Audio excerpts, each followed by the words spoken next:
अस्सलाम वालेकुम friends and welcome to fourth इफ्तार प्रिपरेशन। तो अभी जी हम लगा रहे हैं मशीन।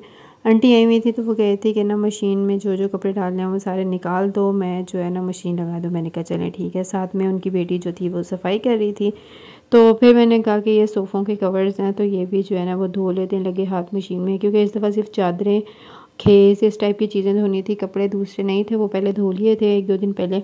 तो अब ये सिर्फ धोने थे, तो मैंने कहा जितनी चादरें बन रही हैं ना, जितने में सब कुछ बन रहा है सारे जो है ना एक दफ़ा में धो देते हैं ताकि इनका काम ख़त्म हो। जैसे सफ़े का कवर उतारा उसमें से हमें पैसे मिले, 20 रुपये निकले। पता नहीं है किसके पड़े हुए थे, कब के पड़े थे, मुझे ये भी नहीं पता। तो फिर उसके बाद जी ये साथ साथ तपड़ियाँ लगा रही है और आंटी जो है वो साथ साथ जो है वो मशीन का देख रही हैं।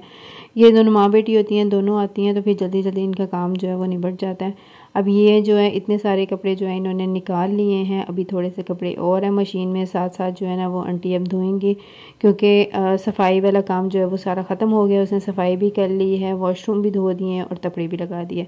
तो फिर अब ये दोनों माँ बेटी जो है ना मिल के कपड़े धोएंगी, इस तरह इनका काम भी जल्दी हो जाएगा और ये फिर जल्दी जल्दी किसी और घर में भी जो है चली जाएंगी। फिर साथ हम लोगों ने जो है ना वो मोटर चला दी थी ताकि पानी जो है वो आता रहे, पानी ख़त्म ना हो जाए, क्योंकि आज जुम्मा था, सब ने शावर लेना था, फिर नमाज़ वगैरह पढ़नी थी, तो साथ जो है मोटर भी चला दी है। तो ये जी हमारे कपड़े धुल गए हैं, तो अब इनको डालते हैं छत पे और शाम को जो है मैं उतरवा लूँगी। फिर वो चली गई तो मैंने सोचा कि आज चने नहीं, आज जो है ना मैं ये बनाती हूँ। ये मैं लेके आई थी फुल्कियाँ, तो थोड़ी सी मैंने ये फुल्कियाँ ली, फिर इसको जो है मैं पानी डाल के मैंने रख दिया और आहिस्ता आहिस्ता जो है ना ये फूल जाएंगी और फिर हम इसको जो है वो ना इफ्तारी टाइम यूज़ कर लेंगे। फिर साथ ही ये था चिकन, तो आज मैंने सोचा था चिकन पकोड़ा बनाऊंगी, लेकिन मेरे हस्बैंड को जो है वो चिकन पकोड़ा नहीं पसंद क्योंकि उसमें ऑयल होता है। तो फिर मैंने जितनी बोटियाँ थी ना उनको हाफ हाफ डिवाइड कर दिया, उनके लिए स्टीम रोस्ट बना लूँगी और अपने लिए जो है ना मैं चिकन पकोड़ा बना लूँगी। तो इस तरह ये 4 पीसेस बने। तो सबसे पहले मैंने कहा चिकन पकोड़ा को मैरिनेट कर लेते हैं, तो मैंने उसके ऊपर डाला है थोड़ा सा नमक, थोड़ी सी डाली है दादर मिर्च, थोड़ी सी हल्दी डाली है, थोड़ा सा डाला है लहसुन पाउडर और फिर इसमें डाला है थोड़ा सा धनिया पाउडर और फिर डाला है थोड़ा सा ज़ीरा पाउडर और फिर इसके अंदर डाला है थोड़ा सा गरम मसाला, फिर डाला है बेसन। बेसन डालने के बाद अब इसमें बिल्कुल थोड़ा सा पानी डालेंगे हल्का सा। अब इसको अच्छे से मिक्स कर लेंगे, सही से इसको मिक्स करेंगे ताकि सब बोटियों पे मसाला भी अच्छे से लग जाए और बेसन भी लग जाए। और फिर इसको हम 3-4 घंटे के लिए मैरिनेट करके फ्रिज में रख देंगे, फिर फ्राई करेंगे। तो अब ये जी स्टीम रोस्ट का है, तो इसको मैंने पहले जो है वो कट्स लगा लिए इस तरह ताकि मसाला जो है ना इसके अंदर तक चला जाए। सब पे जो है ना जिस पे कट लगाने थे कट लगा लिए। फिर उसके ऊपर डाला थोड़ा सा नमक, फिर उसके ऊपर डाला है तिक्का मसाला। ये किसी भी ब्रांड का भी यूज़ कर सकते हैं, मैंने जो है वो शान का लिया हुआ है, तो मैंने ये तिक्का मसाला इसके ऊपर डाला। फिर इसको मैंने अच्छे से जो है वो मिक्स किया, साथ में मैंने इसके ऊपर ना लहसुन पाउडर भी डाला था। तो अच्छे से मिक्स करके अब इसको भी जो है ना फ्रिज में रखते हैं 2 से 3 घंटे के लिए, फिर उसके बाद जो है ना इसको बनाएंगे। तो फिर जी ये फुल्कियाँ सॉफ्ट हो गई थी, तो मैंने कहा इसको पानी से निकाल के ना अब किसी वैसे बाउल में डाल लेते हैं। तो ये मैंने इस बाउल के अंदर जो है ना फुल्कियाँ डाल दी हैं और आलू भी जो है मैंने बॉईल करके सब पीसेस कर लिए थे। और फिर मुझे एहसास हुआ कि यार वो बाउल छोटा है, किसी बड़े बाउल में डालो। खैर मुझे अकल जो है ना वो थोड़ी लेट आती है, फिर मैंने फिर ना इसको बड़े बाउल में डाल दिया। मैंने इसके ऊपर डाले टमाटर, फिर डाले प्याज और फिर इसके ऊपर डाला थोड़ा सा नमक, फिर इसके ऊपर डाला चाट मसाला। चाट मसाला डालने के बाद अब इसको अच्छे से जो है वो मैंने मिक्स कर लिया। मिक्स करने के बाद इसके ऊपर डाला दही।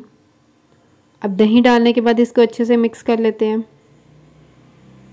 तो ये हमारी दही फुल्कियाँ जो हैं रेडी हैं। तो अब हम इसको रख देते हैं फ्रिज में और फिर पढ़ते हैं असर की नमाज़ और बाकी प्रिपरेशन जो है वो बाद में करेंगे। असर की नमाज़ पढ़ने के बाद जो है ना फिर मैंने ये फ्रूट चाट भी बना ली थी और इसके अंदर सेब डाले थे और केला डाला था और ऑरेंज जूस डाला था। फिर उसके बाद एक ये खरबूजा पड़ा हुआ था, तो मैंने कहा इसको ना उसके अंदर नहीं डालना, क्योंकि मेरे हस्बैंड को खरबूजे वाली चाट जो है वो नहीं पसंद। तो वो कहते हैं नहीं इसको अलग सेपरेट काट देना, उसके अंदर मत डालना। मैंने कहा चलो ठीक है। तो फिर मैंने इसको जो है ना वो एक प्लेट के अंदर काट दिया और साथ ही ना इसके अंदर एक थोड़ा सा सेब जो बच गया था वो भी इसके अंदर डाल दिया। तो अब इसको भी रख देते हैं, ये भी इंशाल्लाह इफ्तारी टाइम खाएंगे। फिर उसके बाद मैंने कहा कि अब जो मैरिनेट किया हुआ चिकन है उसको चूल्हे पे रखते हैं, क्योंकि उसको पकते हुए भी तकरीबन 40 से 35 मिनट लगने हैं। तो आहिस्ता आहिस्ता हल्की आंच पे पकना है, तो इसको अब जी रख देते हैं चूल्हे पे। तो फिर उसके बाद मैंने एक अदद आलू लिया था, अब इसके मैंने कहा फ्राइज़ भी काट लेते हैं। ये थोड़े बड़े साइज़ का था, तो मैंने कहा एक ही बहुत है। अच्छा, जितनी कम तली हुई चीज़ें हो ना उतना ही अच्छा है। अगर तली हुई चीज़ें हम बनाएं ना तो बहुत कम क्वांटिटी में बनाएं जो फ़ौरन से ख़त्म हो जाए, तो ये मैंने एक आलू काट लिया है। अब जो है ना फिर मैंने ऑयल को गर्म होने के लिए रख दिया था और साथ में ये मैरिनेटेड चिकन भी निकाल लिया था जो चिकन पकौड़ा है। तो अब जी इसको डालते हैं गरम तेल के अंदर और फिर अब इसको जी अच्छे से हम पकने देते हैं। जब थोड़ा पक जाएगा तो फिर इसकी जो है वो साइड चेंज करेंगे, दूसरी साइड से इसको पकने देंगे।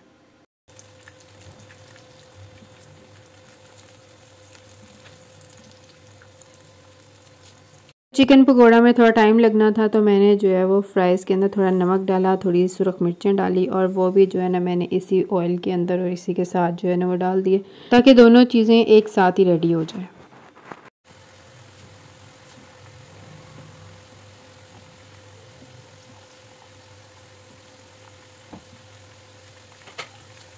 चिकन जो था ना वो पक गया था। फिर मैंने चिकन को जो है वो निकाल लिया इसके अंदर से और जो फ्राइज़ थे ना वो मैंने इसके अंदर रहने दिए क्योंकि फ्राइज़ अभी थोड़े से कच्चे थे। मैंने कहा थोड़ी देर और ये पक जाए।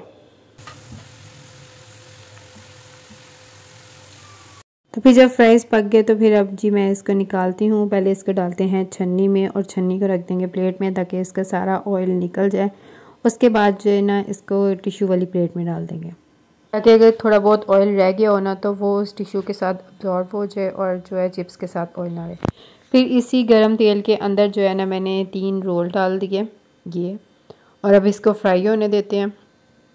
तो जब ये दोनों साइडों से अच्छे से फ्राई हो गए थे तो मैंने इसको जी उतार लिया है, बारी बारी इसको निकाल लेते हैं। अब ये मैंने उतार लिया। फिर इसके बाद जी ये जो हस्बैंड वाला स्टीम रोस्ट था फिर इसके अंदर मैंने लास्ट में डाला है देसी घी।